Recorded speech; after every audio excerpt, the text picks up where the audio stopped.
Many have wondered if there was something that could have been done in the US to preserve the Pahlavi reign, or if the Shah was sufficiently made aware of the turning tide of sentiment facing him in the Carter administration. Some place responsibility for the lack of the king's foresight into American attitude on his longtime representative in Washington, Ambassador Ardeshir Zahedi. We visited Mr. Zahedi in his villa in Montreux, Switzerland, where he graciously spent a few days talking to us about the 2 volumes of his memoirs currently in circulation, as well as some teasers into the 3rd volume to be released sometime in the future. His house was a museum of Iranian art, pictures, and various memorabilia of his decades of service in the Pahlavi government. Ardeshir Zahedi was one of the iconic characters of the Shah's reign, and one of the very few that lasted with him from 1953 till the end of the Pahlavi reign in 1979. He had served as foreign minister and held ambassadorial positions in various countries, including the US and England. His father was the first prime minister following the 1953 CIA MI6 engineered coup, which ousted Mossadegh and brought the Shah back to power. Although Mr. Zahedi's description of the actual overthrow in 1953 depicts less of a role by the foreign intelligence agencies and puts more emphasis on the deeds of the Iranian monarchists and certain groups in the military. To what extent do you believe the truth has been told about the Iranian history, particularly the last 50 years? Last 50 years? Yes. Yes, that's... well, it is difficult to judge, and it is dishonest to accuse people. So I'm not going to go into the detail because each person has different ideas. What I believe in history is that we have to be honest with ourselves, we have to be honest with our people, and we have to be honest and proud of our nation. Now for that, actually, if you look at the book, because of course the history of Persia goes back to thousands of years, but at the same time it has been up and down. If you have read my interview or looked with BBC about the 200 years of Iran, in just very recently, maybe almost a year ago, you would see what has happened to us. We have been always the victim. Iranians are peaceful people. They are, as we call them, very mehraban, and they are with the history and they're proud of themselves. You can see it even now. We have had lots of problems. Our people, our beloved people, one of them is your brother, your sister, or mine. They had suffered in last so many years because of the unjust which the West has done to the Iranian. And yet, not only they have accepted, we are here, we have a wonderful time, and maybe some of us don't care. But those people are the ones suffering. Yet they love their country. Yet also they fight for the country. They lost hundreds, and actually in that war, maybe about over 4,000 both sides. And yet they did not want to beg, they did not want to play with their honor. And today, after so many years, maybe there is what they call it, the light on the tunnel. I hope that would be, because the young people, with that, don't forget, today, 74 to 76 million population. Today, in our time, which we left, it was 35. You have been able to keep on, you have been able to have your universities, you have been able to make this stopping or blockade against Iran. They showed themselves that they could take it, they could make it. They did not go to their knees and proudly. So these should be in history.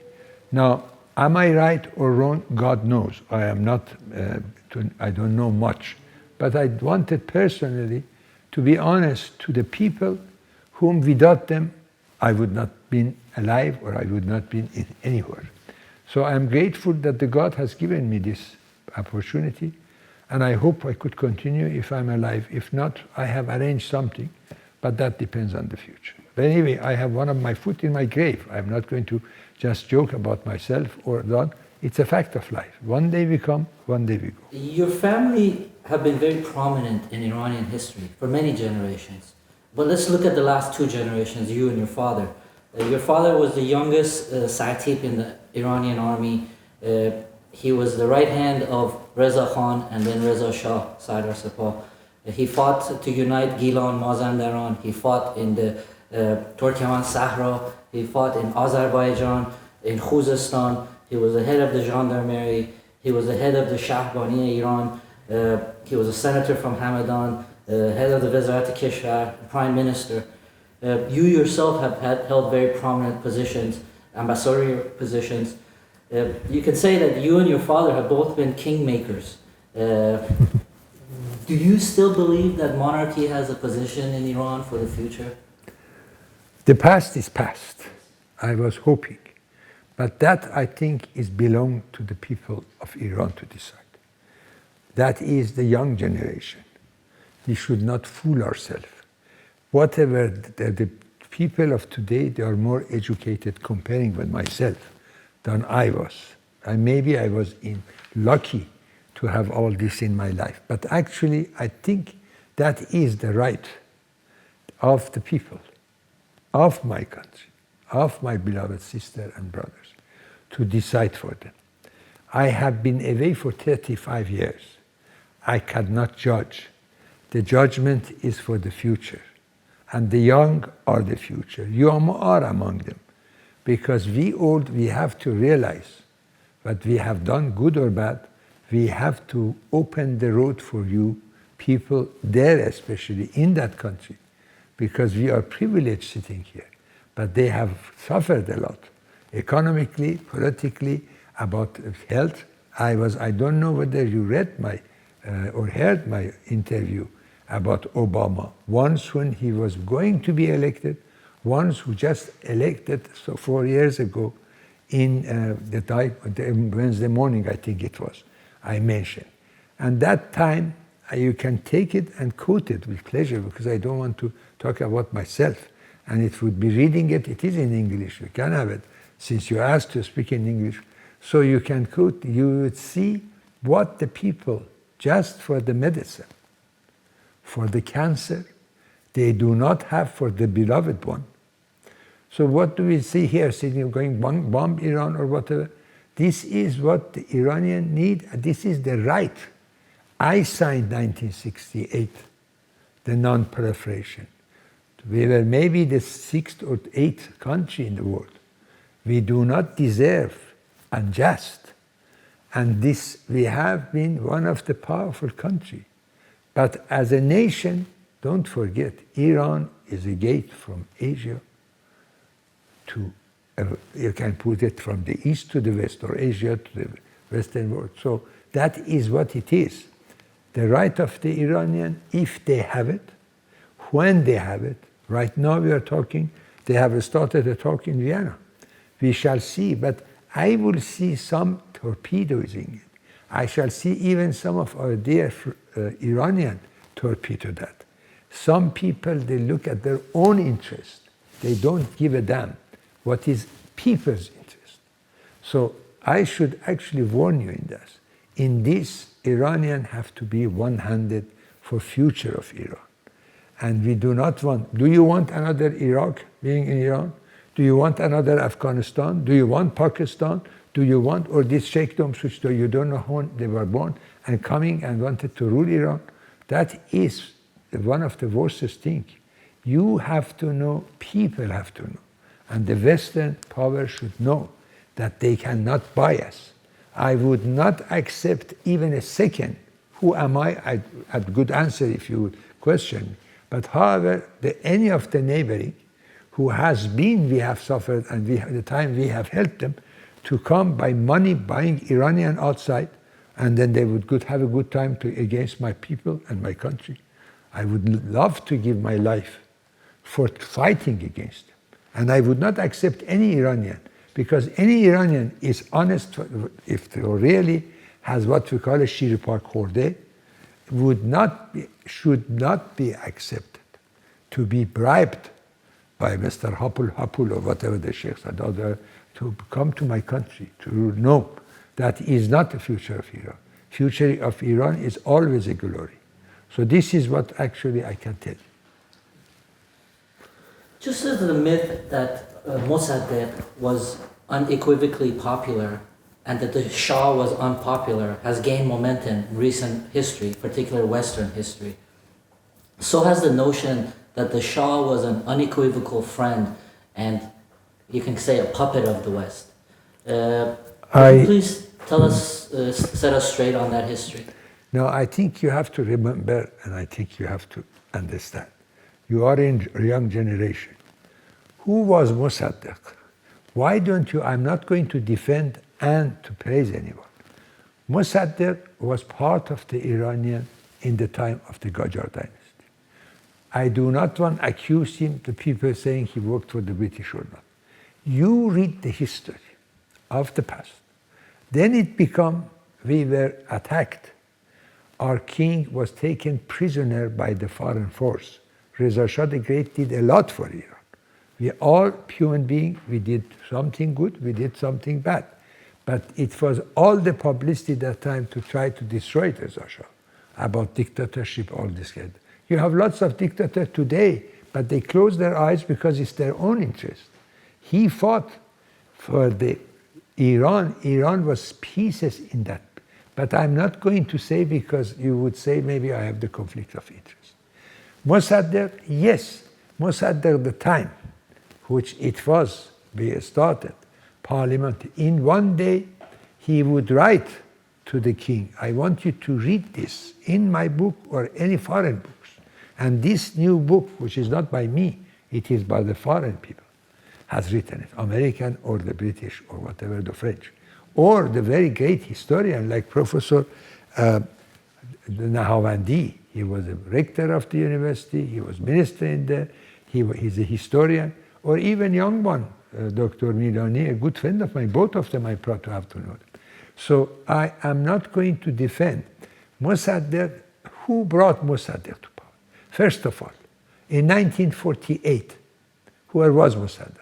He was accused being in killing our prime minister or the court minister at that time, Hajir. They find in his home the gun and all that. He was in jail. A man like Fazlullah Zahedi, that time he became chief of police. He was a senator. The first thing he did, this is 38, 49, after assassination attempt to the Shah. All right, this man, anybody popularity, I would very strongly condemned it, because this man gave his life. A young man, 20-something, he got 5 bullets. One, which was the communist attack. One goes through here. It was in officer's car. We had his suit there, how the blood. You can find the photos. One bullet goes from here. The other goes from here. No, very, very few people did know, even his wife, that he had this part is not there, because the bullet passing here, this part was destroyed. And yet he bravely continued. The country was occupied. I hate occupation of any country, mine and others. I fight for that. He was popular, people liked him, and by the law of the time of the Qajar or the Pahlavi, constitution is constitution. The constitution and the law said that parliament would choose the prime minister, and then when you go to church, Shah would choose, and he would make a farman, give a farman. This farman is not a new word in the 50s. It all goes back to at the time of Muzaffaruddin Shah, who brought parliamentary system to Iran. People like Mu'tasim Mulk, Moshir Dore, Mustafa Tamamalek, all these people, they were the leaders of the country those days. When even Reza Shah went to the parliament with the military, Mu'tasim Mulk said, either you go or I am going to build a ring to kill you out. Okay, after he committed. But I am not going to detail because you have to know and the people have to know, because hours and hours I would do. Mossadegh became, and without the help of the Shah, first of all, without the help of, read Makki book, read Baghai book, they were the one oppositions, and who were the Aqaliyat. These two especially, or even Dr. He was, I think, Dr. Hisabi. So I think you have to judge honestly. He has been out of the jail. In this book you would see, I was a student in that time in the United States, 48, from 44 to 40 to 50. So he brought them out of the jail. He brought them, my father I'm talking, the complete, without the help of the Shah and backing of the Shah, he would not be naked. We had dissolved the parliament of Tehran, the election, and the new election. All those who were in jail, they are writing, not me, a young man there. So the result was we have to let them, even Shah, His Majesty, he's a wonderful person. The people do not, jokingly always smile, even in the end. He would not forgive because who brought Mossadegh? It was General Zahedi brought him. He was a hero of his country. He fought, he has 5 bullets, different part of his body. And yet he never gave up. He was kidnapped by the British. And I did not know my beloved father is alive or not. You would see it in the book. I'm not going to talk about myself and waste your time. So on that, Mossadegh actually came, and in the parliament which is supposed to be accusing that, they choose him.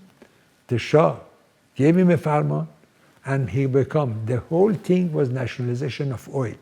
It was not Mossadegh who did it. It was the people of Iran did it.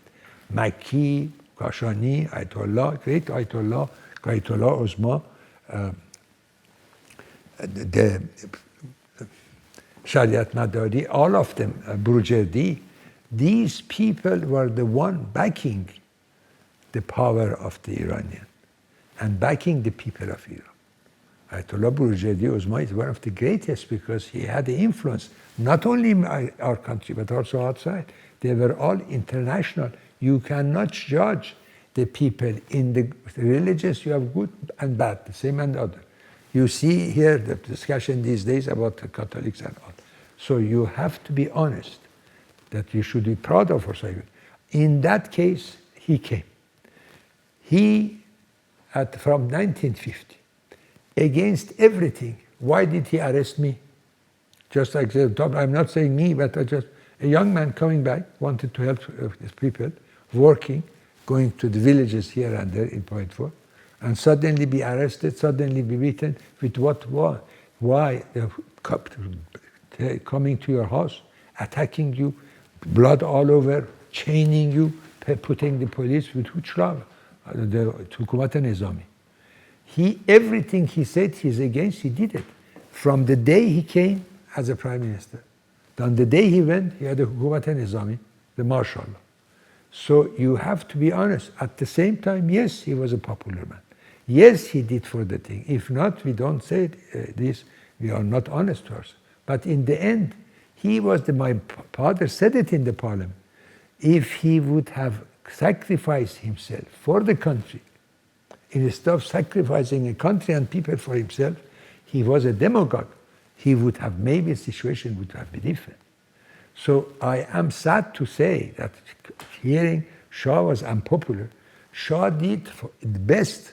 He has said, I was not with him that time, I was a young boy, if you cut my hands, I'm not going to sign this against my people. Now a young man who his country has been actually taken over. He had suffered a lot. He had spy around himself, in the family, outside, all the intrigues, and for 37 years, he worked for his people. Yes, we are all human beings again. We all make mistakes. If anybody say, I do not make a mistake, it must be cuckoo. So, all right, but whether he was as popular in the end or not, that time, as you see in different countries, there are different views and different. But look at you believe, I'm sure we have to believe not only our democracy, but also in the world. How come if you, against the law, you make referendum, but the people who are allowed to, they have one side for the government, the other side, the other for the no vote. And then if anybody goes that way, they hit them and beat them. So these are his crimes. He could have been, and yet the Shah forgave. There is today just the president of Pakistan is going to it. The other day, president of the country. So it is not correct. At the same time, yes, in his time, Mossadegh, for his time, he tried to do.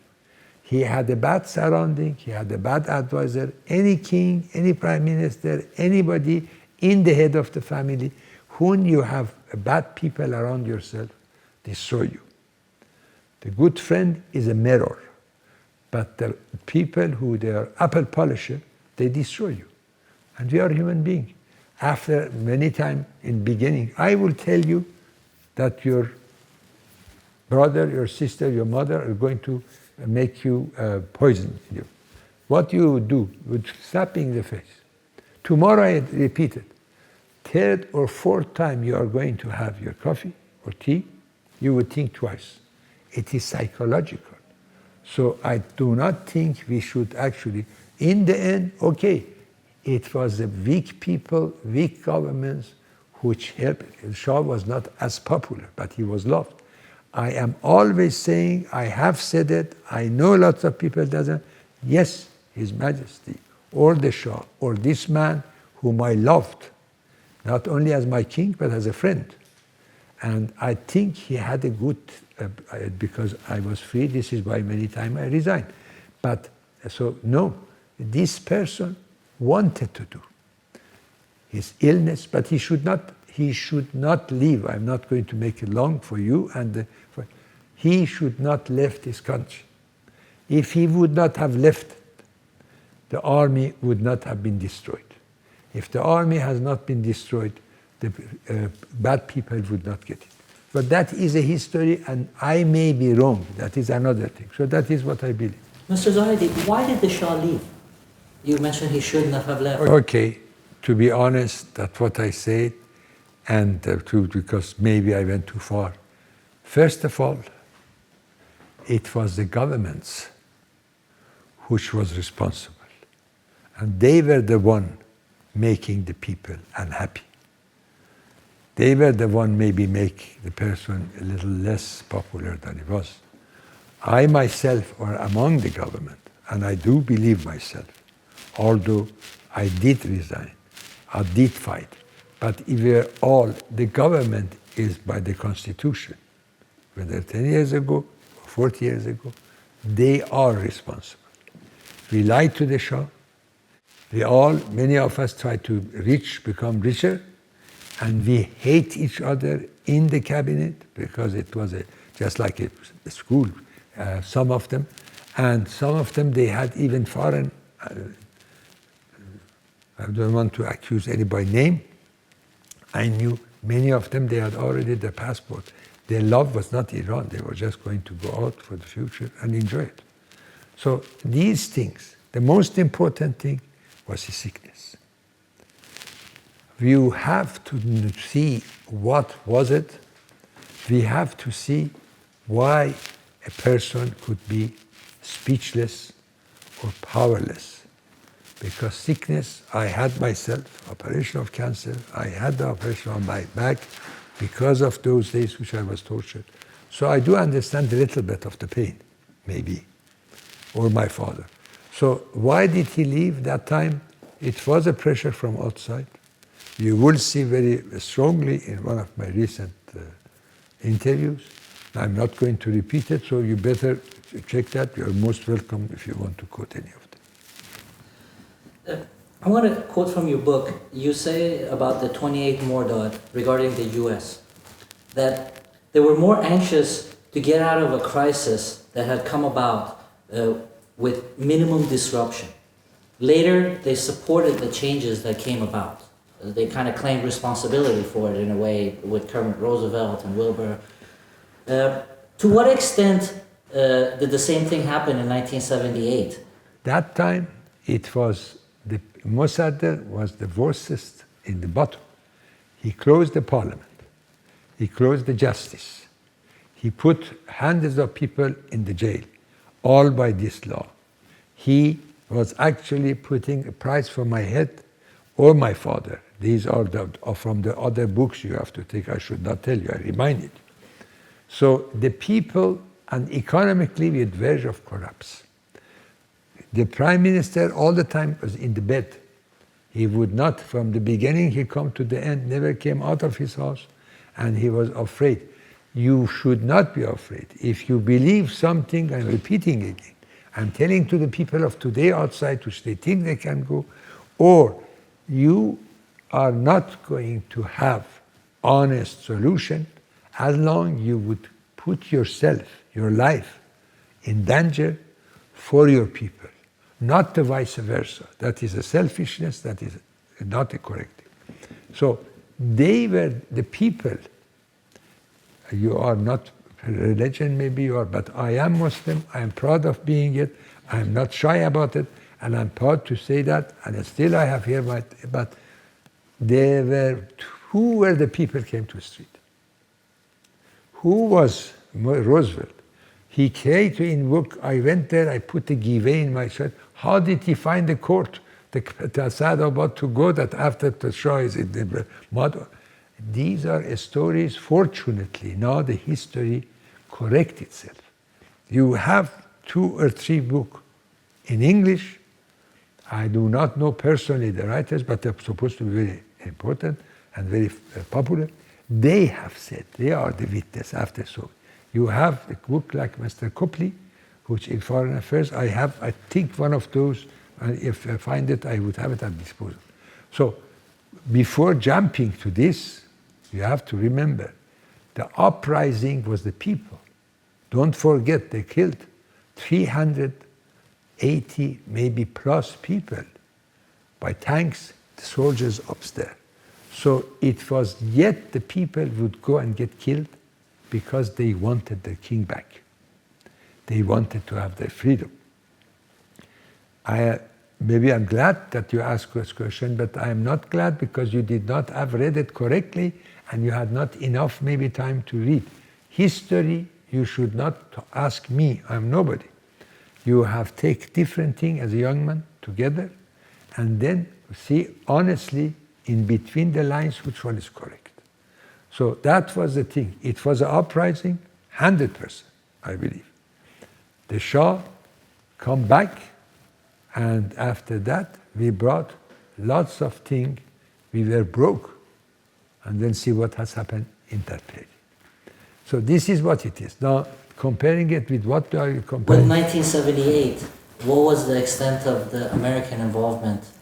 American involvement and the other foreigners, I do not blame them because they love themselves. They have their interest is important for them. This is why, again, you have to read this 200 years of as a young man, because I have tried to, as much I can to make it so brief. And it's in English and Persian with BBC. But American, we were the boss. We had what we call it, national of interest of our country. Because of that, we did not believe that the others should have tell us what to do. We would believe we are a partner. You will see in many places, sadly, because I don't want to talk about it, I'm involved. So one of the things was the oil, 1970s. We were the champion to help. The founder, the making of OPEC in the beginning, it was Iranian, then the Iraqi prime minister and all. In the OPEC, it was for the all countries which are involved in the oil, so this way they could actually decide not to be forced to decide. Everybody in that organization accepted because it was the interest of each single country.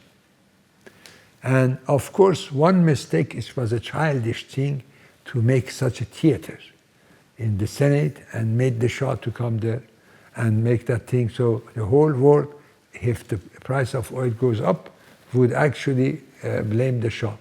No, he was the leader to try to help them encourage. Every of all these nations had, they wanted their right. So I was against even to take the Shah to the Senate, but that's everything. It was his decision, his ministers, and his prime minister, or his court minister, or the finance minister. But what we want, it was our right. So if you look to the history, not my book, the others, so I would not be one-sided, read the Cooper book. These are the, I have reported all these to my beloved king. But yes, he's right. He could not listen to me all the time because maybe I have interest, maybe I'm anti-foreigner, anti-American. So he had to, as a king, he has to balance it. So you would see all the documents, fortunately, is out. And also, I have signed my own documents. Maybe, as many people said, it's unique. With the help of a very dear friend of mine, Dr. Abbas Milani, whom I trust him, whom I respect him, with the advice of another friend of mine, Dr. Nawabandi Hushain, which is a fantastic nationalist people. So this, anyway, this I have given it to the Hoover Institute in California University. There is going to be open for anyone. Of course, there are some part delicate and some part it has to be a later come. So because every history, they have 20 years, 30 years, or 50 years, even in every country. So then it would be public would judge the letter, and you see most of these is handwritten of my beloved king, the Shah. So, back to this. What was the question I was getting? I think was about the city. All right, I forgot. We people make mistakes. People blame Carter. But the time which sadly American allied, which we did so much for them, and we appreciate it, we do appreciate, I've said it in my book, because we would not accept, you would see my discussion with President of the United States of America, Ford, which was with his securities, with the Vice President. You see discussion I had with Henry Kissinger, on and on. The time which they were going to hit us, they were the master, Saudi was their boss, or the British. That time is 1974. We would not change our mind because it would be, we would have been traitor to our people and the other people which depend on that. So we were determined. They ordered the Saudis. Saudi came into Doha in 1974, and suddenly that said that they are going to have their production higher than its decision. It's a history. And the price lower. So this broke the back of Iran economy. And we were, Shah and the government and people had lots of plans for going in front. So this delayed it. And this delaying make people unhappy. So whether at that time we should have reacted or not, everything is, it could, but I'm not going to say my own why should, because maybe I was wrong, maybe it would have been war. I do not want to judge on that. But this actually started from 1974. Carter, this is what we are proud of. Who is human right? Human right is Iran, your country, or both of you, or mine and the other Iran. The foundation of human right is the time of Cyrus the Great. Those who threw the Jews into the mouth of the lion are those who should be thrown into the mouth of the lion. This is one of the declarations after he took over Babel. Because those days they used to put the Jews. I have mentioned it in one of my interviews recently, that how they would intrigue against Iran, the hatred. Even 100 of the rabbis, they have declaration that they are sorry what the government have done. So Because of this, gradually, then sadly, the sickness of His Majesty. The Shah was ill. You have to find out, or everybody has a right. In my things, it is there. I would not talk much because I am trusted by him. I loved him, and I would go to the history without having any perspective. Why did the Shah get sick? If he did, why they did give him? This is involved the government, court minister, prime minister, family, the family in court, the wife or the other. This is this is a crime. If I give you right now a little vitamin or a little aspirin, if I do not tell you what it is and put it in your tea, this is crime. Why should you? It is in Book of Alam. It is interviews of the Queen. So I think these are the things, answer your question by yourself, not somebody else saying yes or no. The man was getting sicker and sicker. I had a gentleman agreement with my beloved king. I signed the Quran, which I trusted, for that I would be to him as a friend and as my king. We never should lie to each other. I said to him, why did you ever didn't tell me? The answer was, if I have told you, you would have gone public. I said, 100%.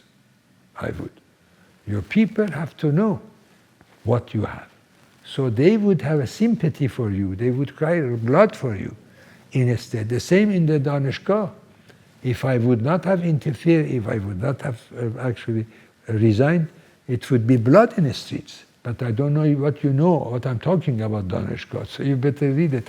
And about the price, which many of the cabinet people are now, they were going to get rich. They created something. Suddenly, for instance, from 1 riyal to 10 riyal. So that is a history. You have to read it. I'm not going to bother you or not. And you can read it. You can quote it. That is your business. Your father believed that the monarch should reign and not rule, that government should run the country. Please explain how this decision was followed under the Pahlavi monarchy, the latter part of it. Okay, I have probably good examples. It was the time of Qawam Sultaneh, which I believe he was a very patriotic gentleman, and he freed Azerbaijan without single shot with the relation. It was Mossadegh Sultaneh, also the same. It was my father and myself. The reason behind is this, because if the government, which is responsible, do the mistake, the government should be punished. But if the government do, with having the power of the king behind them, and abuse their power, who is going to blame? The king. So this is actually was whatever we have been discussing. Now the important part is this, because many of these, they would did it in a way without the knowledge of the king. They would tell him something, or sometimes they wanted to being an apple polisher. But when the bad comes, they always ask the king, this has gone wrong. So all these things which has happened, it was the time which then it was unpopular. Now you asked me a question just a while ago about the Shah was popular. Shah was blamed. What we did wrong, then that is wrong and is not adjust. So this is really because of the love for the king we were saying this. Not because we would want to diminish the power of the king. Of course the king, by the constitution is not responsible. This is why, for instance, I don't want to me, when I wrote the letter to Hoveyda, very sharp letter, I said, we are the one have done a wrong. We have to go to the Ministry of Justice and Datsetan, call, to see who you are blame or me. And since the government, we are all responsible, we have to be paying the price. Okay, this was the thing. So that time I resigned as well. That was one of the things. I wrote to him, His Majesty wanted me to get back my letter. I said I would never sign something, and I believe it. And I thought the best. His Majesty said, but no. I said, better for you. I have lots of enemy. Why don't you, by having me gone, maybe those, the enemy of my enemy is my friend, they will come your side. But I would not want to take it, and this is why I went to Saudi for ziyarat, and then I come here for months. The reasons you and your father acted in 1953, an ouster of Mossadegh, yes, was his disregard for the constitution and the dissolution of the Majlis. Yes, because we would not ousted Mossadegh. He lost the popularity and became actually by the martial law and closing the parliament. As you know, once he said, this is the place. That means parliament is the place of the people. This I noticed the other day. I'd asked one of his relatives, which he didn't have any answer. So he was, that time, there was no parliament. The Dot was the Minister of Justice. It was not Dr. Tane Kohl, which is above all. I don't know, and maybe the Attorney General, no, that's not. Anyway, it's the highest court in Persian constitution is Dr. Tane Kohl. It would decide independent, doesn't have to do with the ministry. So he had people in jail. He did the coup. Yes. Not there was, and had the power which was Mossadegh in the end was left with himself and to the party. And this is why the big religious people like Grand Ayatollah Burjadi and all were scared, because one thing religiously or for the country, that now the communists are going to do, what would they do? They say Stalin time what to do to us. So this was the reason he was toppled, but yet he killed more than 400 people those days when they were going toward his tank, Mumtaz and his army, they had all the buildings. When the people come, this is why if you read in my book, this poor man, wonderful person who was next to me, when they start shooting at us from the building, for the tank, we were known because son of the soldier and father, so we tried to go closer because the tank, the cannon, stronger it is, this is how the bullet goes. It is not straight, like that line you have it there for the camera. So closer we went, it would go over, we can hear it, but we could not be hit. But the machine guns were in top of the building, and they start spraying guns, and the son of Bayandor, one of the British, sank our Babr, our biggest ship in the Persian Gulf. His son was in bicycle, and one of the bullets hit him, not in the area, he was making demonstration. So they were shooting at anything was moving. And this is why I had to escape, went to the dish. But when I see my friend, this is 56 years ago, still like moment ago, which the blood is jumping from both foot of this gentleman. And still he's yelling, long to the Sheikh, long to the Zahedi. My honor was shaken. So I stand up again and went, whatever it happened. But it was these things which brought him. And yet, father was against taking him to the court because we thought a mistake is mistake. It's better if His Majesty would actually forgive him, because it's on the matter of the oil nationalization, his name was in it. But okay, some people around His Majesty, some of them army, some of them civilian, whatever, because I talked that evening, it is my book, with two great personality, that it's better that His Majesty would forgive him. One of them was later on the Speaker of the Parliament, Senate, and the other was the Chief Justice for many times, Mr. Hayat. So, and the other one, Sajjadi. So these were our reasons, but at the same time we would not insist, because of course it has been very damaging to the Shah the talks he has done, especially in last so many months. It was unpolite, it was incorrect, and it should not be. So then also, then some of his member of the cabinet, like Fatimi, and the day which they were brought all the statue of the Reza Shah Noor to the party, killing and destroying, shooting anybody you for, me or else I am fighting. So these were the reason. But it is on the book. I'm just saying to you, since if not read it, you can look at it. I'm sure part of it you have read, but this is the reason. Yes. The reason I asked that question, which was kind of justification for your actions, was his disregard for the constitution and the Majlis and the way the country was headed. And not only the juristically as well. Everything, referendum that time was against the law, especially if you make referendum, the people have to have a chance. He stopped the parliament when he said parliament was not going in his wishes. We had 63 out of 135 member of the parliament, which that time they tried to work with him. All his people, like Ma'azami, like Sajadi, all went to him, all his closest. And everybody in the last, you have to remember, Ayatollah Khashoggi, Makki, Baghai, all they went against him. They were the column of he will be able to. So the rest, when all it fall down, then the roof come to your own head. How did this differ with the Shah's actions in the later part of his rule, with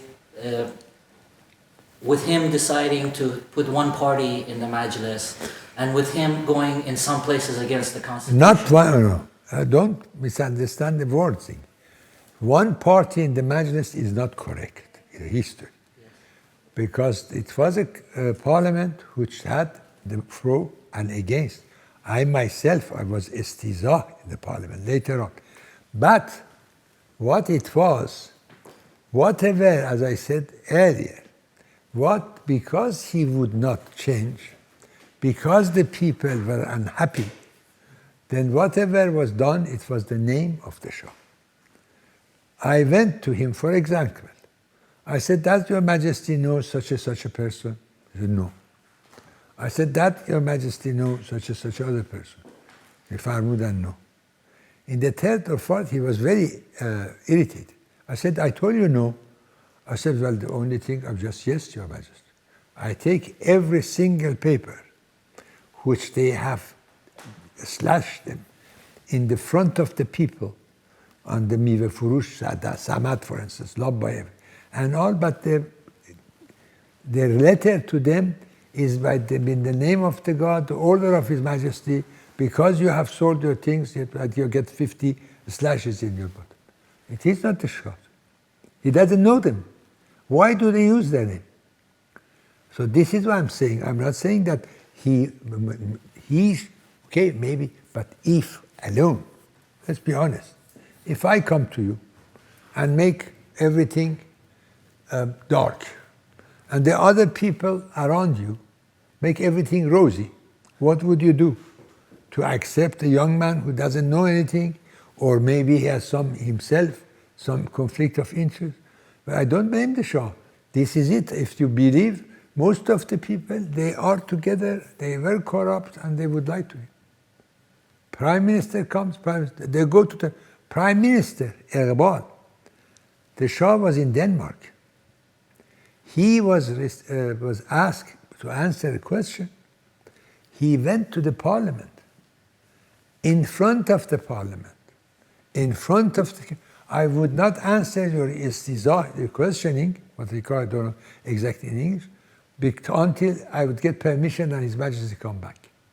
He is abusing the name of the Shah. Or Alam, I am your Ghulam, I am the obedient, blah, blah, blah. These are the things any human being can be spoiled. Everything in the streets, I told you, everywhere I go, either is your son, your daughter, or, and then they change in case of divorce. It is not correct. It very strongly said no more a name of the street and all should be anybody. but they should be the name of the writers, the name of the astronomers, people who were part of foundation of Iran, the columns of Iran. But he did not know, and they were doing this. Mr. Zahedi, when did the Shah contract cancer? The what? When did the Shah get cancer? When did That's a very interesting question, because the whole story, you talk with everyone, and each they have a conflict of interest. It is very easy. When the Shah was ill, why did they brought a doctor or not? What was the analysis of the doctor? If the analysis was correct or not, why they did not tell him? If they did, very long time he didn't. Why did they give him a wrong alarm written in his book? That we have, and who is blamed?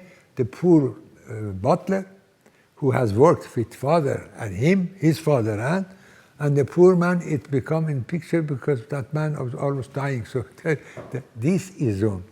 So the result was, the answer still is this question is hanging. It is wrong. I told you before, I tell you again.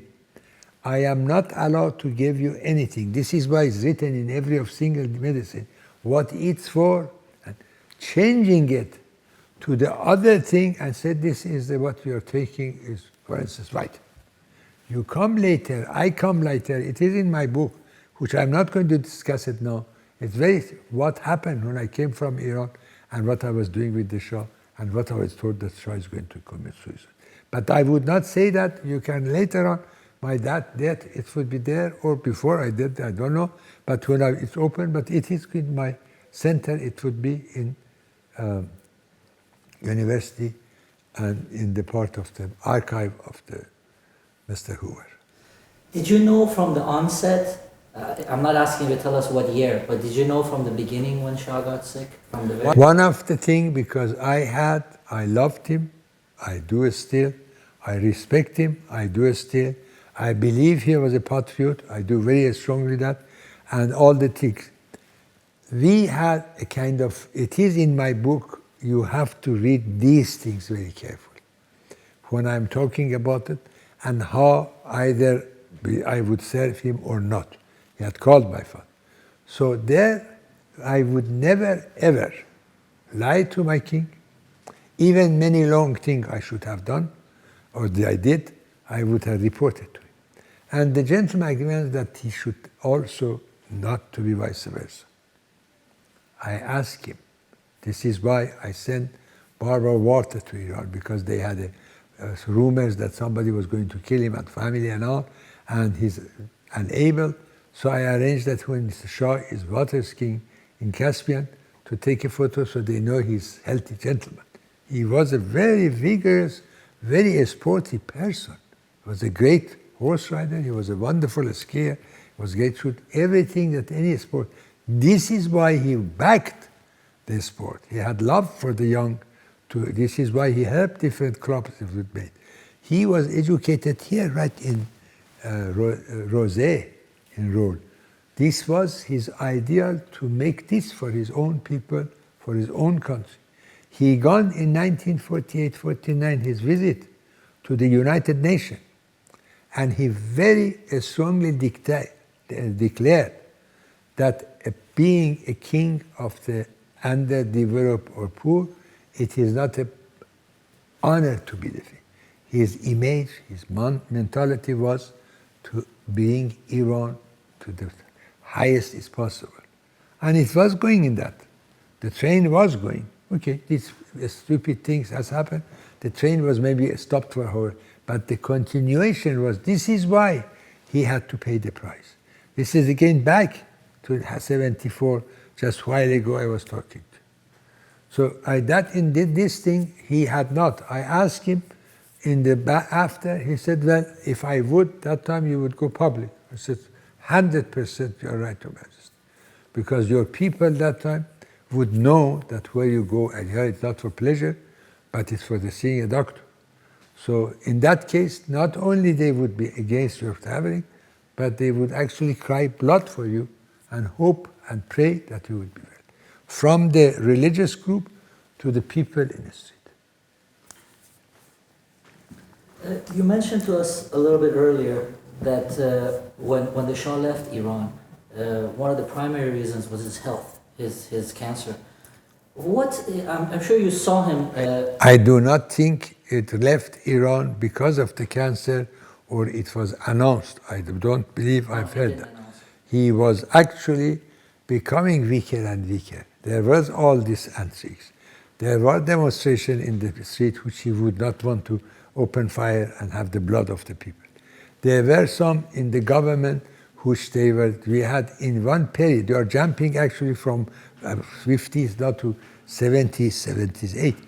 And in that case, then at this time, the foreign powers, he should not have listened to the American or the British ambassador. So they would discourage him.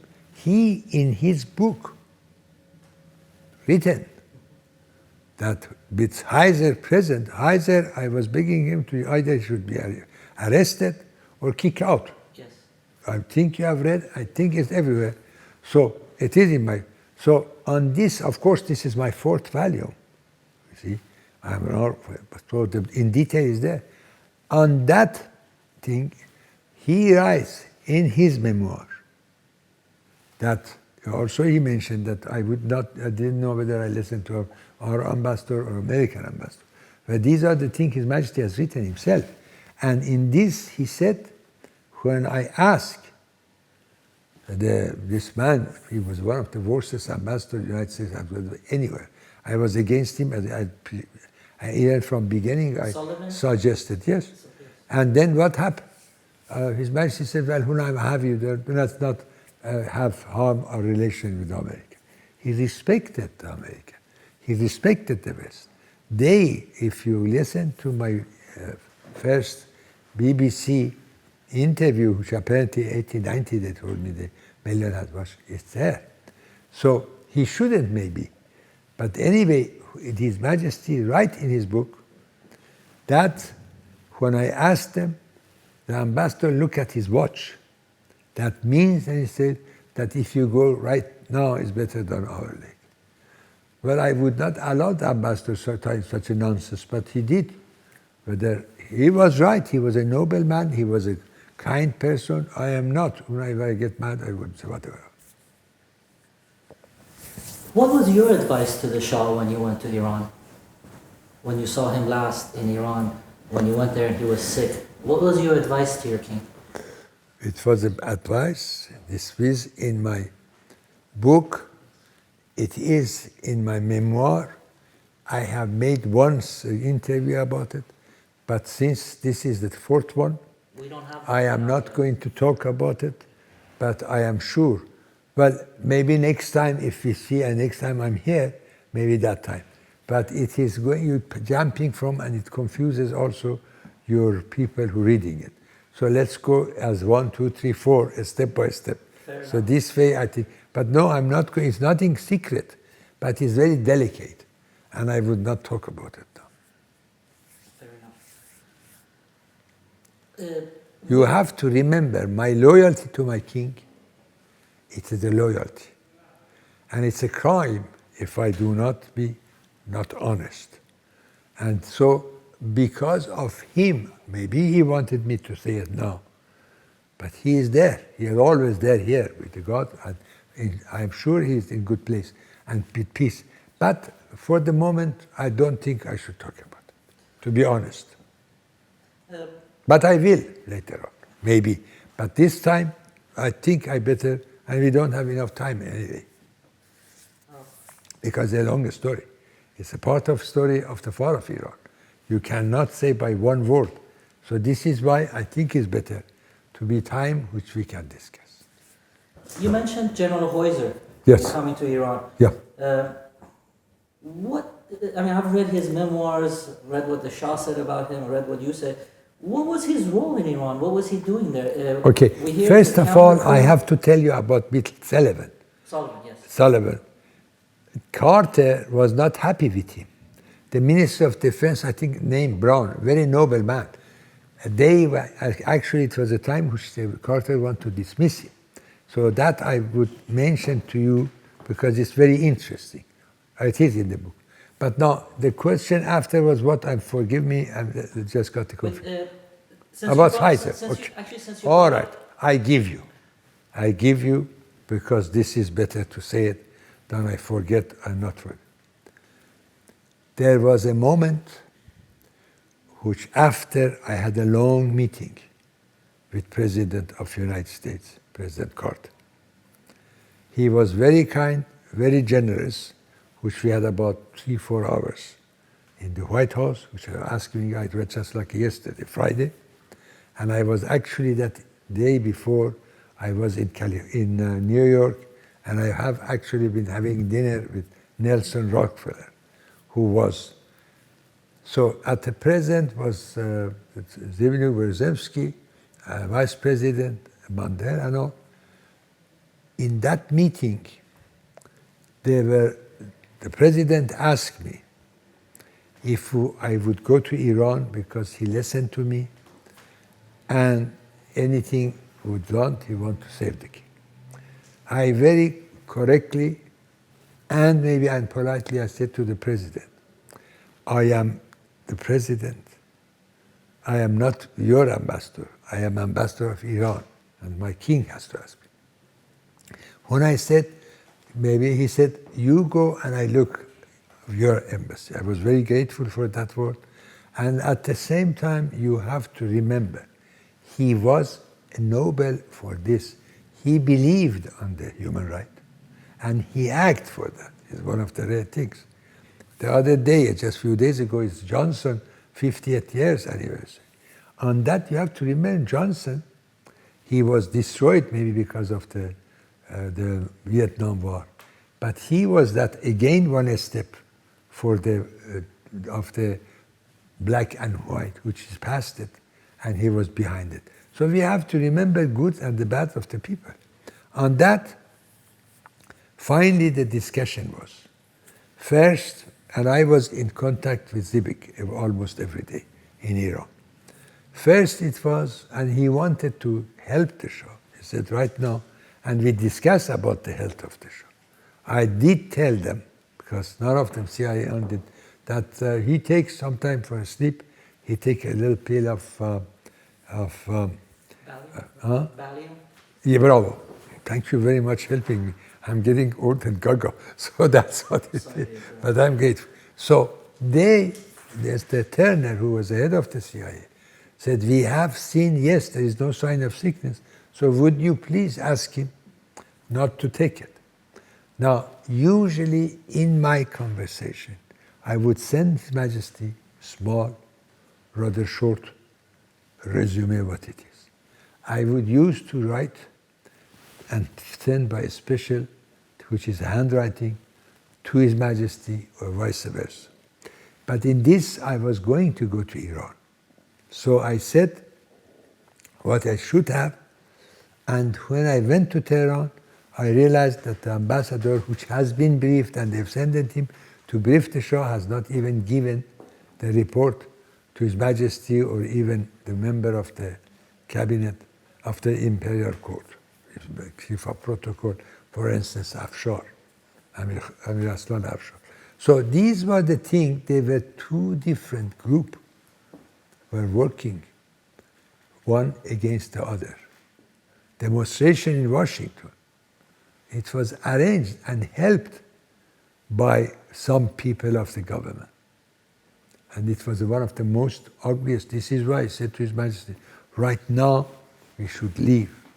So I Vance was very the president and all.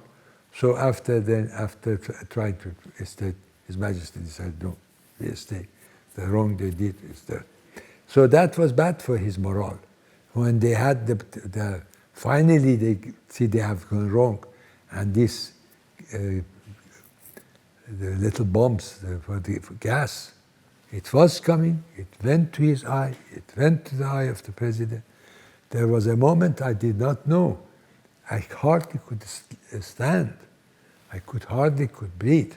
So these were the things, naturally anybody would have been disturbed. It was against the hospitality, but against also manner and also against the morale that this should not have happened. as a guest. At least for we Iranian, which we say our guest is over our eyes. This is the politics and hospitality of the Persian from the past up to today. Getting back to General Heuser's presence in Yes, Iran, I'd forgotten that. Yes. he was advising the military commanders, according to his book, to support the Bakhtiyar government, while Ambassador Sullivan, in his daily meetings with General Heuser, was telling him that the Bakhtiyar government has no chance of survival. What do you think his presence, the reason for his But presence? this is the book he has written. Yes. So we see, I'm not present. Yes. But let me tell you, it was not Heiser supposed to come. I have a letter from him, because he used to have lunch with me, come to see me. In the beginning was actually they were thinking some high-ranking person in order to boost the morale of the Shah to come. And this is when I went to Iran. The president, I told you, asked me to. And of course, my beloved king. So in this link, what happened was, there are people in the White House, because there was not good accord between, Dr. Milani has mentioned to it, I'm sure, I've read it in this book. There was no good contact between the national security and the Minister of Foreign Affairs of the United States. Instead of cooperating, they are fighting with each other. They were not even in the verge of talking to each other personally, because there was some conflict between Mr. A and Mr. B. Since I do not know, I don't. But I think that we are almost sure Professor Milani has mentioned in his book. Which one? Because he has 2-3 books he has written. So let's go back to Kaiser. After that, it's supposed to be Schlesinger. He did not want to. He was a man of the principle. He did not want to come and do something against his morale and the honor of the United States. Then goes to General Haig, who was the head of the NATO, and I think that time he was in Munich. He refused. Then it was supposed to be Zbigniew Brzezinski, very noble man, knows the geopolitics, knows the background, and knows the danger, because he comes from the country of Poland, originally Polish. He was last minute had to go. He telephoned me that he has to go with the president to Chicago for a special speech or whatever. So the president has asked him to go. So instead, somebody else. This somebody else, we did not know. Now, from then, suddenly, I heard, and I told His Majesty, that there is a rumor that Heiser is coming. I don't know. He did not at that time. And this is why I said to His Majesty, now maybe this time comes without permission, and you are a sovereign. We should ask our the military police to put him back to the plane and send him back. Of course, I said arrest him, which the Shah was surprised. He said, they are not going to create war. And saying, I do accept it was my, I should not have said it. So I apologize to him and to myself. But the rest and the point, I said that we will ask him to go back to the plane and go. Then it was late at night, 2 or 3 o'clock in the morning. Discussion. So suddenly, His Majesty said, well, he is here. Why don't we let him see what he's going to say? He's my beloved king. And it was a very rather noble suggestion and forgiveness. So by this, the military, he was going to the military, and he was, at that time, as you said, the ambassador was backing the Bakhtiyar, but there was no Bakhtiyar. That time, there were 3 people, they were supposed to come, none of them actually accepted in the end. When he did accept, there was no Jebhe Milli, there was nothing. They went against him, and he was made that speech, which he broke all the bridges for himself against the army. So, okay, if that day Bakhtiyar was there or not, as on the other side, Mr. George Brown, foreign minister from England, former, came, and after he talked nonsense, I asked him, you go back. We had a meeting with His Majesty. So there were different messages in this time. which for the sick man, he was sick, I could see him, but the sickness, I don't know what it was that time, but he was broken down. Anyway, any powerful young man, even if you have such an old problem in your douche, in your shoulder, it would have you look, if you don't have a sleep, if you cannot, inside the house, they would not sleep until 4 because there is argument between husband and wife. So these are the things, it is not easy to take, especially the person is ill. What is his illness? I brought a doctor to him to see whether he has heart problem or not, very quietly. So with these things, Heiser stayed. So what did he do? I noticed that he is doing what a time of, he was ambassador, I forgot his name, they did in the coup d'etat of the colonels in Greece, the Greek government and the king. So this is why I was more and more mad with him, with Heiser. And by this time, even the president has found out, because the Secretary of Defense, Mr. Brown, academic, noble person, he has on the report and are come to the point that this man, which is Heiser, should not be there and should be fired. So this is what happened. And this is why the worst, which I learned about it after, His Majesty never told me that when they went, this is what they have asked, if you go now, better later. He told me after, in Egypt I was at his service, and also twice in Mexico. But these are all because I had to arrange and to give. I did not like him to go to the States. I don't think American would like in the beginning, even. So then the Sadat was a great nobility act. I was very, very a good friend to me, and I'm proud of it, with the Shah as well. And then after, we again different things. So we moved him, His Majesty King Hassan. Both of them, they passed it from the parliament. They give him and the family passport. So that was a second. But then on this nagging and all, I knew the Prime Minister of Bahama, because when I was there, I was actually representing for the independent, and Prince Charles was that time there.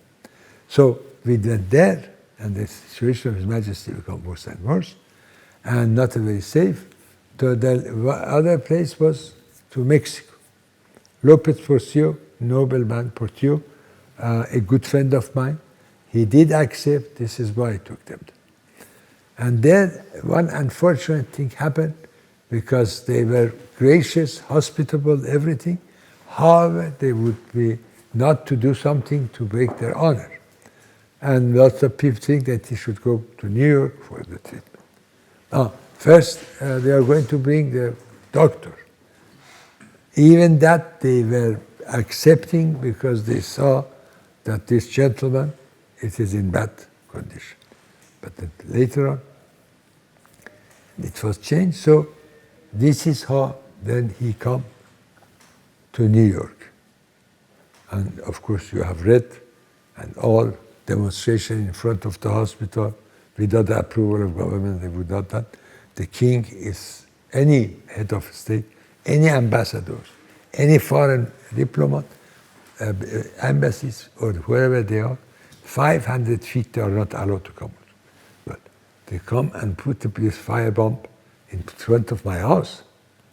And it was not a 500 feet, it was right inside the property of the embassy. So there is no doubt that some people there, they were doing what they want to do. Sad, because I don't think Carter or Anadar knew about it, but the same as Iran that we do, this is what happened. In the Shah's last will and testament in 1973, where he convened the National Security Council, he declared that upon my death or incapacitation, the Queen is regent until the Prince gets to ruling age, which is 20. He never actually, this is not his testament or Wasiatnameh or the will. It is, the date I've forgotten, I think, what date is? 1973. No, never went that, because I was against it, in the parliament. That time His Majesty was in, and that time I went against it. And since I was in the long discussion, it's a very important with the government, so which Hoveyda took advantage of reporting it that evening at 2 o'clock in the morning, which was going to go to my father's graveyard and then go to Herzog. And His Majesty called me. I said, yes, I was against it. I am against it. If it's a will of the Shah, I'm against our constitution, against our rule of the religion and all. I would not accept, and I would not do. So in that case, I will, in matter of hours, I would decide. I was the foreign minister at that time. And so I resigned. But he said, why are you resigning? If you believe what you believe, stay at job and don't. So finally, apparently, they decided not to take this to the parliament because it was not declaration or you cannot do the speech. What you are trying to say, I think, is the time which His Majesty was very sick. This is 1979, 78, 79, and which is Bakhtiyar is called. He would call few of the heads of the army and ask them that they would back here until the Crown Prince would come to the age. This is what I know. I was not in the room. This is why, but I don't think His Majesty denied that. But anyway, since that moment, I was not there. Lots of people thought that the Shah would come out and back. He had made a decision. Lots of people has done wrongly because they do not know. No, by this time, he had made it. Before, this is how they were getting in touch with me, come back, or what happened as it was 23. I didn't know what 23. They were going to tell me that 20 or more not that day. So on this, this is, I believe, what you are asking the question. If that is the question, this is my answer. Whether I am right or no, I don't know. If anybody has other kind of document, because it never went to the parliament. Never, actually, they introduced it. As a queen and as a regent, maybe not passed by parliament, what were her actions? I mean, her husband was incapacitated. He was not in good health. What were her actions at that time for preserving the monarchy, for preserving her family's rule? Well, I didn't think that she should be. I didn't think she could be. And I don't think she was appointed. So this question is actually out of the context.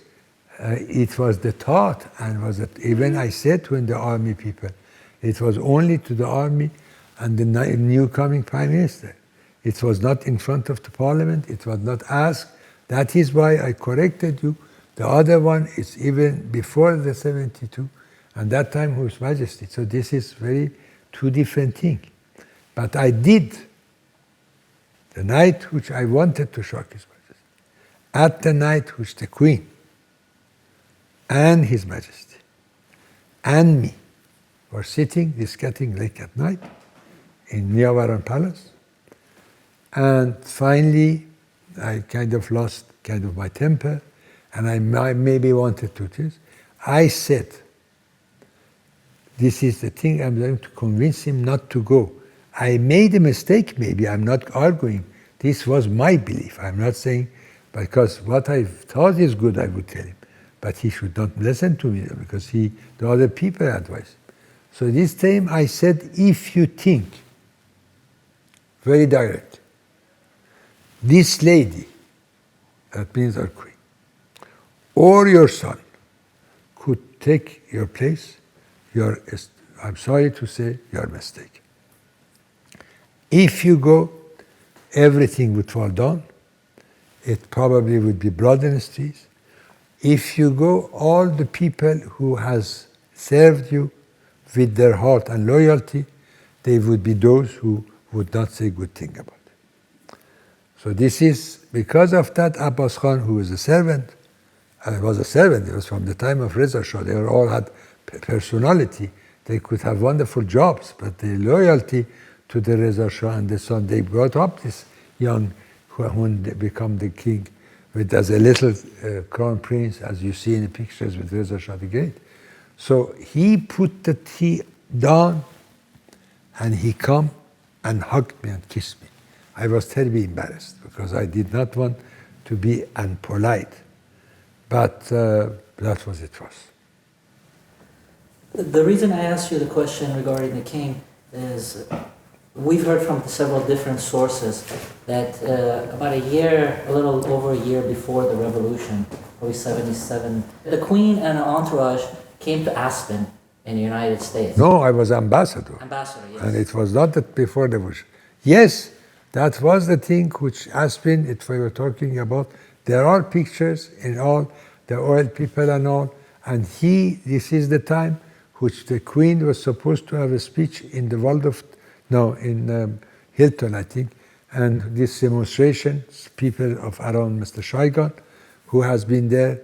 And the queen, to my surprise, she behaved terribly well, beautifully said. And when all this Saigon and the other group were making demonstration and talking, and which they were all taken up by, this is the ambassador I'm trying to tell. This is the one who has the ambassador.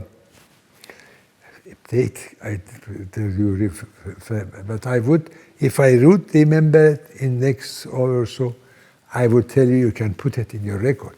However, in there, the queen stand up, it was Rockefeller, the vice president and all, and declared, he was making a speech answering them, and said a beautiful thing. Har ke bamash bish, barfash bishirtar. That means in English, when you have a big, large ceiling, you have more snow on it. It was beautiful, it was very noble, it was something which simple, everyone in the hall, which was 300-400 people, was done. Talbot, Philip Talbot was the one which accused of making it in Greece, and also who was in this invitation, which was that time he was the head of the Asian Society, Philip Talbot. I knew him from 59, 61, and that time he was coming back. He was in love with India because he and his wife, during the war, they have met there. They had their vacation. But anyway, that was Philip Talbot, and so after the revolution, I never talked to him. I saw him in the street, I never even said hello. In that trip to the United States, did the Queen have a private audience with President Carter? I don't think so. I was at the representing of my king and of my country. In all, it was that. I don't think so. Not at all. I arranged, which was a dinner, a luncheon, given. I have the picture in my home. Maybe later I would. And in that, actually, we were sitting. The vice president, that time it was Humphrey, very noble man, excellent personality, very good friend of Iran and mine. And this is why I went for his funeral when he was dead in the Twin City. But no, there was no private. And actually, I have to tell you, if I'm not mistaken, I have the photo. The Queen was not entertained by the president. The Queen, it was the hostess, was the late First Lady, Mrs. Carter. And Humphrey was the representing. So there was in that place, not even Carter present. But I would check and I will maybe show you, this is 100%, I'm sure. But if one little mistake or forgotten, I would check, or maybe I'll show you the picture so you would remember. I gave her dinner also before she left in the embassy when we came back from Aspen. There was a dinner also arranged, which you will see Henry Kissinger picture there in Kennedy Center. When the Shah was in exile outside of Iran, who was making the decisions for him as far as medical care? His wife, his handlers, Armao? Who was making the decisions? Well, we had a very lovely, noble lady which left Iran, family and everything, who was present when the crown prince has come to the birth. Her name was Madame Lusa Pirnia. She was related to me, as a matter of fact, because the husband was one of the sons of the Marhum Murshidul. Now, who was doing most of the time, which I was close to His Majesty, on the matter. Bringing which doctor or not, it was probably the Queen, and these people are more and all, they were not in Egypt, they were in New York. As a matter of fact, once one of them interfered because I've thought no call from out to outside and all in the hospital, and I was actually saying to one of them. So no, that would be probably the Queen. Who brought Armao, and Princess Ashraf. Who brought to insist. Armao into the picture? Okay, this is another story.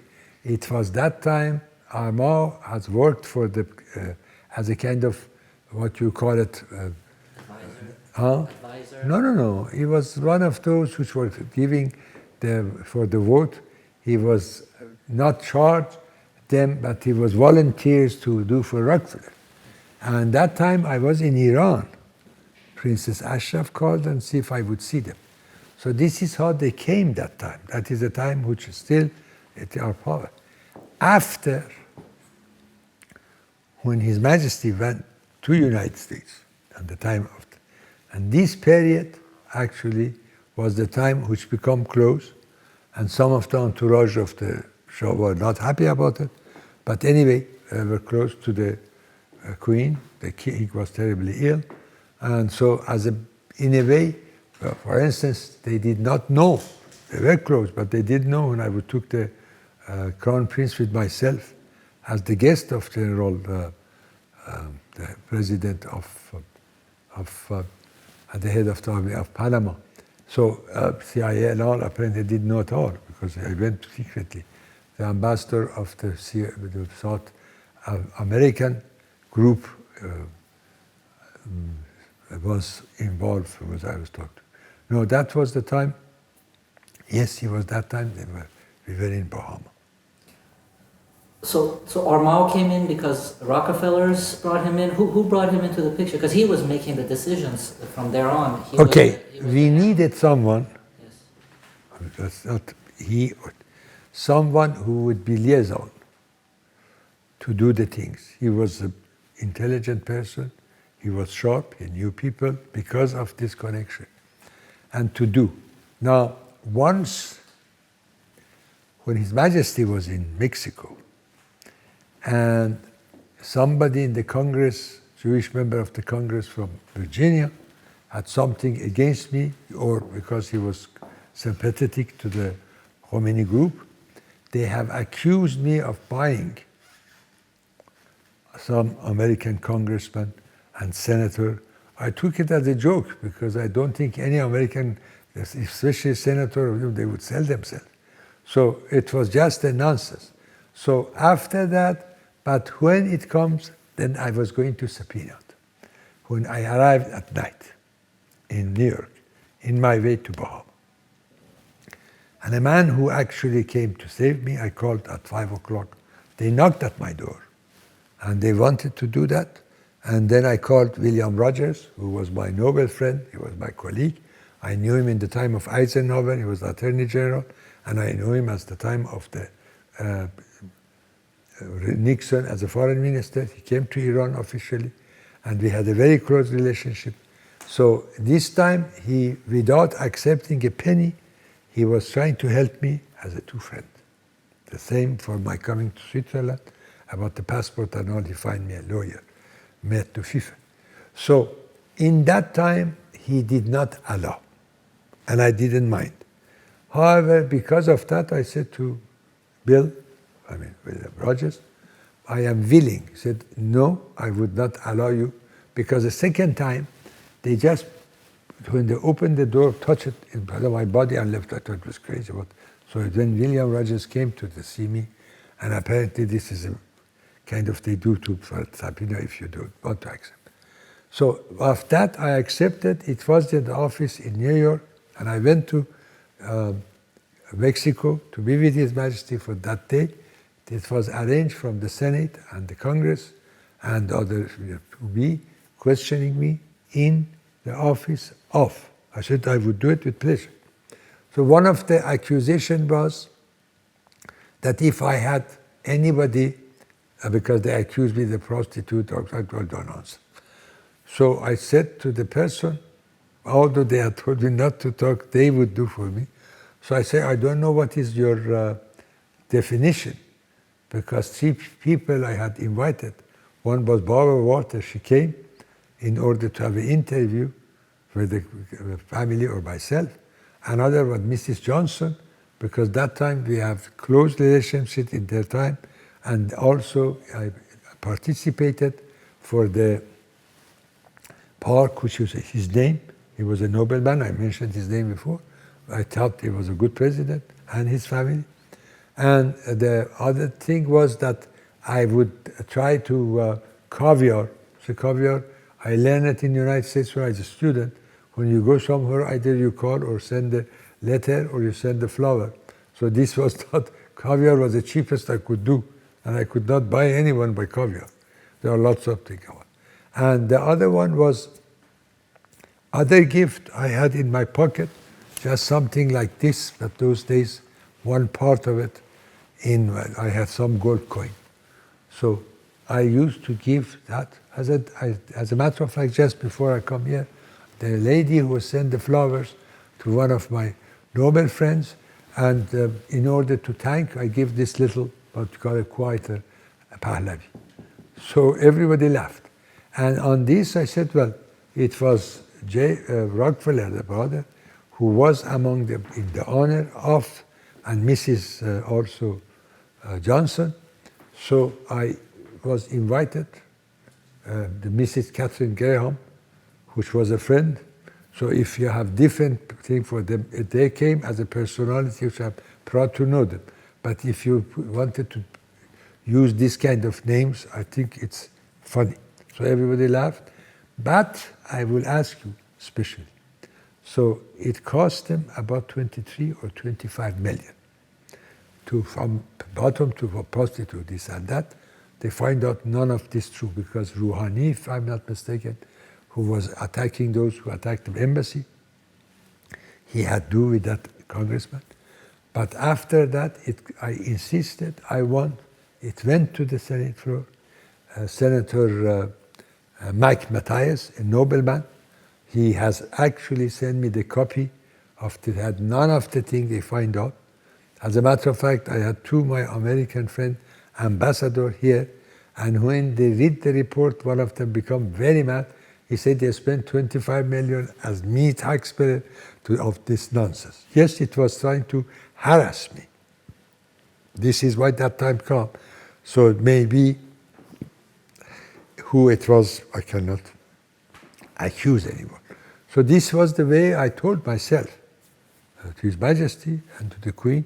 This is the time, of course, they were in Morocco, that they need someone who should be not either after the thing happened now, maybe they need someone, especially that time my mother had cancer, she was dying of cancer, so few days here, few days there. Now this is the thing. I think I answered the question, But I would want you to go and get it from Senate for yourself. Yeah, I'll look at this. Yeah. Because this is maybe interesting for your document, because it's history. I didn't know, I wasn't aware of that pressure. You can find with the youth and all this thingy-bingy and go to the Congress. You're American, you can have the right to have for asking them. I think, I don't know unless they change law. We know that, no, it's still available. We know that the Shah passed away from complications during the splenectomy in Egypt. And Dr. Dibeki performed that surgery. And we also know that there was contention about this between Princess Ashraf and the Queen as to which route medical care they should take and which doctor. Who chose Dibeki and why? Okay, let me be honest with you. As I said from the beginning, I would not say things which for the history is not real. Or I cannot answer this in 2 minutes or 1 minute. It's a bit from the A to Z. So in that case, I am sorry to tell you, I'm not going to tell you anything, but then in the time, in my memoir is there, at the moment, even having His Majesty's, the barrier of His Majesty's, what happened before, after, who was supposed to be, whether the Becky should have come, who chose that, all this I am not going to ask her. Whether it was fight between the Queen and Prince Ashraf, I am not going to tell you. These are the things which come on the time. Either we shall see someday, or after my death, I would take it myself, but in the documents it would be a state after 20 or 30 years would come out. Read all the documents, because this is a very delicate, and I do not want to abuse, and I do not to accuse people. Very simple. Sorry, but that's what it is. We're all waiting for the final volumes of your memoirs. Now, you mentioned that you want... I may be not alive, but I'm sure you're young. You will see that. That's what I wanted to ask you. Wouldn't it be better to share this information with history I shall. while you're around, so we can No. Even if I die, these are, I told you, these are all I give it to the Stanford University and in the archive, which apparently they are going to come here in a few days. As a matter of fact, I changed the date. Since I promise, I always keep my promise. And I had many times, you asked me, it wouldn't work, and I did not want to be unpolite, because in order to keep it, all right, short notice, but this is the only day, and I'm very pleased to meet you both. So this is it.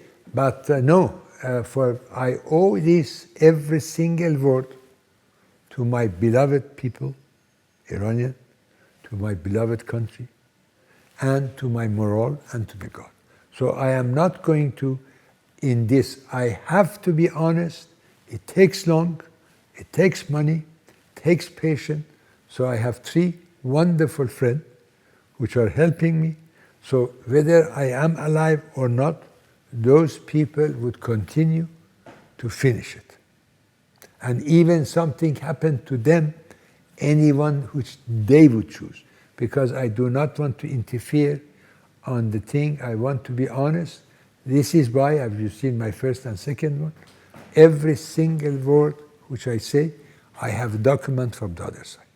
That would be the same, my third one, because I deal from Japan to United States. I did from Soviet Union of that day at the Russia, or from the north to the south in Africa, North Africa, all this. It's a long one, but it's maybe, but fortunately, all is written.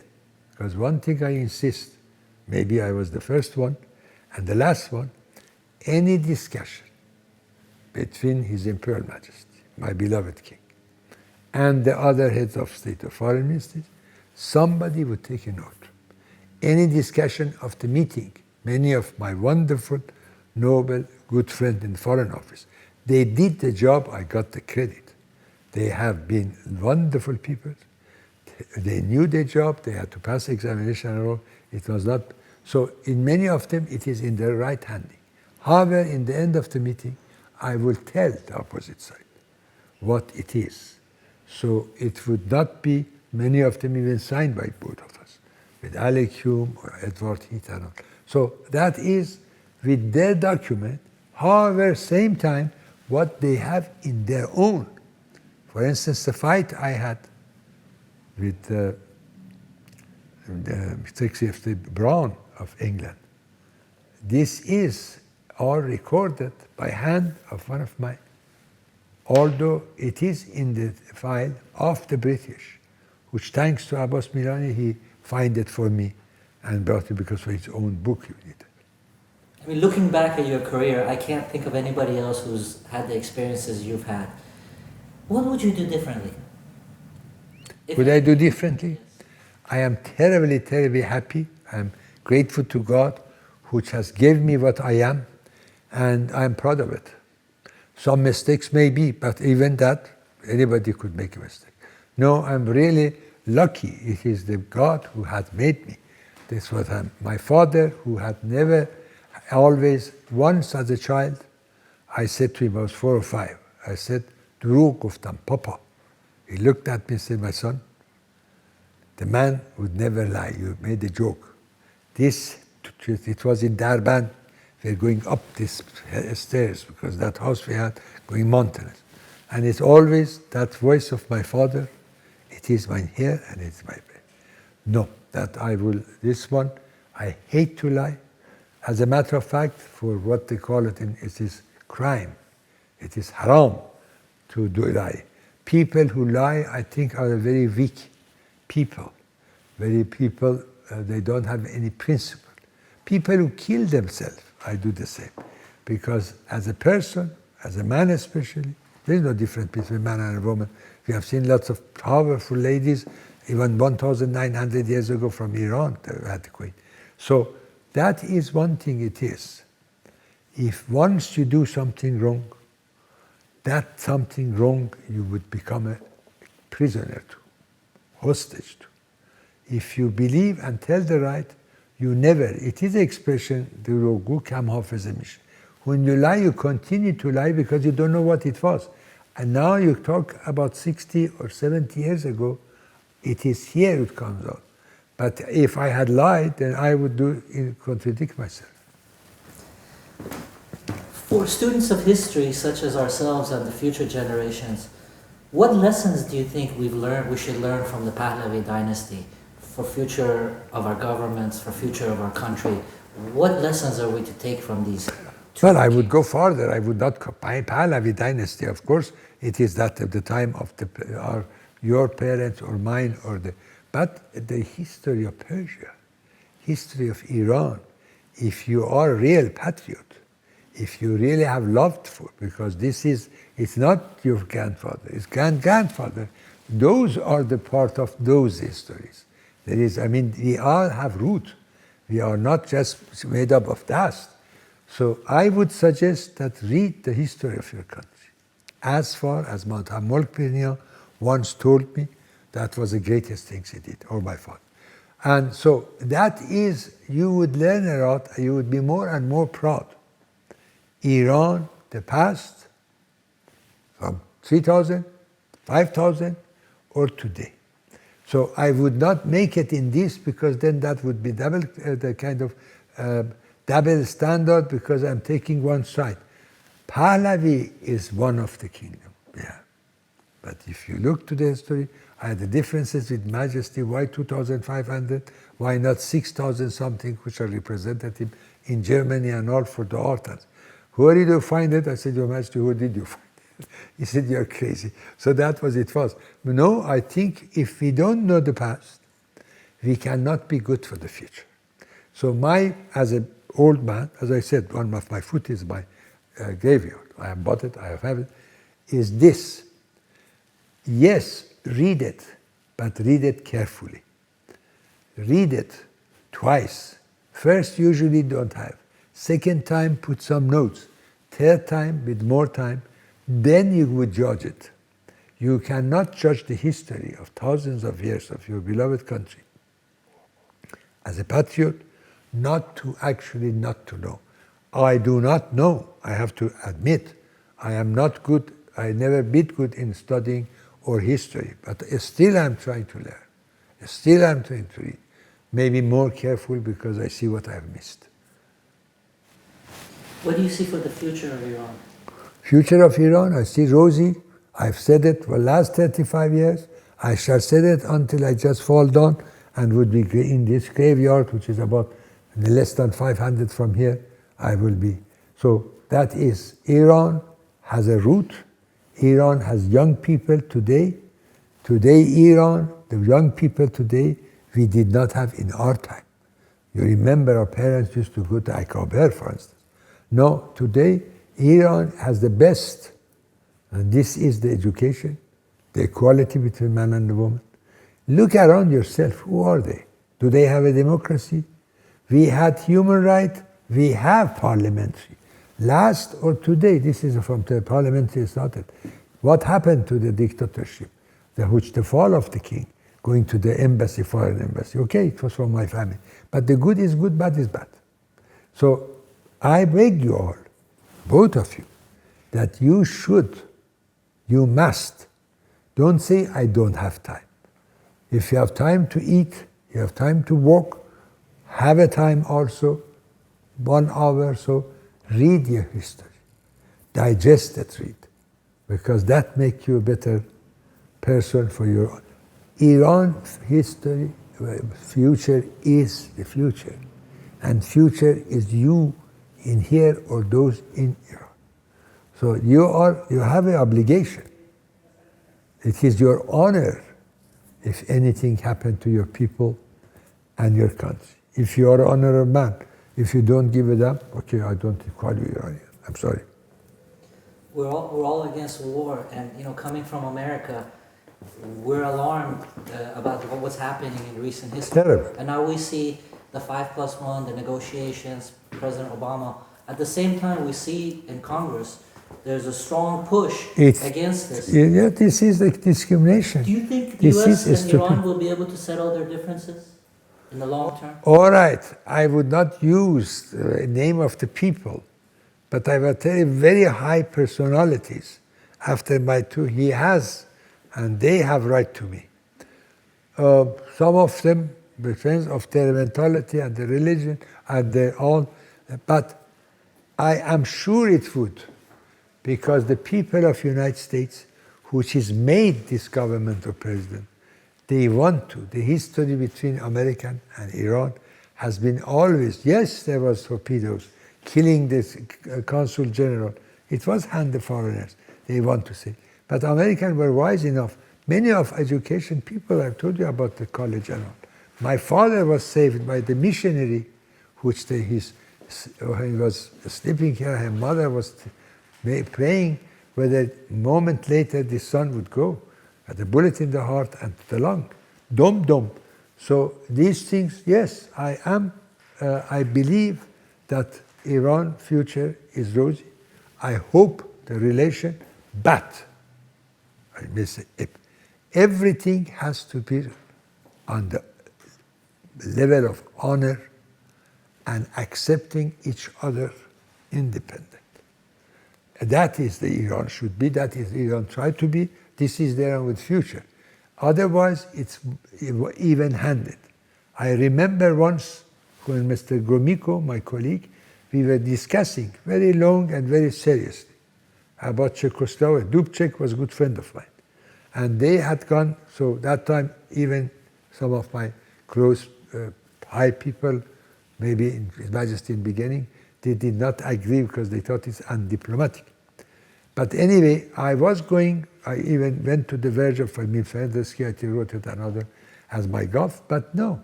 I even wanted to cut off our visit to Soviet Union unless we solved the problem, unless it would be bilateral. Two things it was involved, Czechoslovakia and East Berlin. So on that, Gromyko could not, he was trying to tell me it was they asked, and he could not convince me. I saw Dubček in Hungary when these days, actually, de Gaulle was making the referendum whether to stay or not. So on that, I told him, my dear colleague, what you are telling me is a theory of whatever is mine, and whatever is yours is mine. A noble, wonderful friend of mine, Ambassador United Nations, Mehdi Vakil, his face with me completely because he loved me, he respected me, he thought I'm going to lose my job. And when I saw him, I jokingly told the communicator, I said, well, the ambassador is a diplomat, I am not. Maybe he is right. All right, what you are trying to tell me, whatever is mine, whatever is yours also is negotiable. So in the beginning, he was happy and out. So this is, I believe, it is a beginning. It has to be based on honorable solution. You cannot dictate to the Iranian who has a history. You cannot force the Iranian. They have gone a lot. My last interview, or the one before, I have touched on that. Many people are not happy. Many of them have sent me a fax without a signature. I would have loved to have their signature, so to answer them. And I respect everybody's opinion. That is the democracy. So that's what it is. Your Excellency, any parting words for us? Parting words, I hope it's not near parting, it's a au revoir, it's a see you later. But first of all, let me tell you, I'm very pleased to see your boat. You are again a symbol of the new generation. I was very touched to understand your feeling and your love to your country, to your family. And this is one. Secondly, I have to apologize, delaying, changing, but I try to keep my word. So I'm glad now again we are together. Now, what would I say? Because we may not be a tomorrow. Love your country. Love yourself. Be honest with yourself. Try to forgive the bad things to the people. That's the loveliest, sweetest. Inshallah, in one ruse you get married and all. If you are not, I didn't ask you. Children, the best hope for you, it would be a good children. As your father and mother has brought a good children, as like you too, and they are happy. Here or in the other part of it. Honesty, forgiveness, nationalism, feeling to your people, friendship, it's the best thing I can tell you. But I'm not a philosopher. They kick me out. If I was good, they would not kick me out.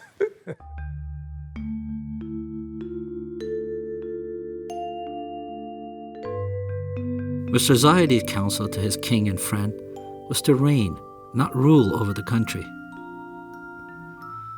This same advice caused his father to fall out of favor with the young Shah, where he was forced into exile. In the end, Ambassador Zahedi, one of the key figures of the Pahlavi regime, with his myriad of influential political, social, and financial connections in America and throughout the world, was really helpless in turning the tide of the Islamic Revolution and unable to aid his lifelong friend and monarch. After all, he himself was experiencing quite a bit of pressure in the US. He was one of the few people that stayed loyal to his king till the end.